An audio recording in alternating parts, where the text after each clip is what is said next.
ምንድን ወደ ነው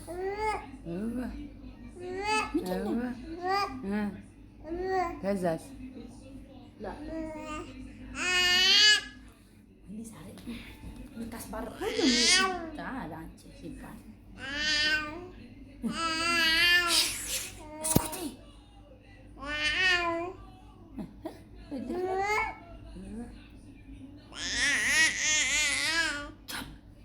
ልታለቅስም እኮ ትፈልጋለች።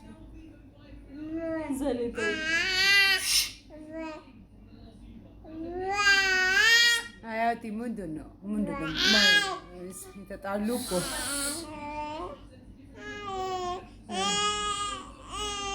ዘኔ ማለት ነበር ይዞ እያለች ነው። እኔ በቃሽ በለሽ ተፋችኝ። አንቺ ደግሞ ከቪዲዮ በቃ አይደርስም አንቺ ጋር በቃ ናፋና ዝጋ ነው።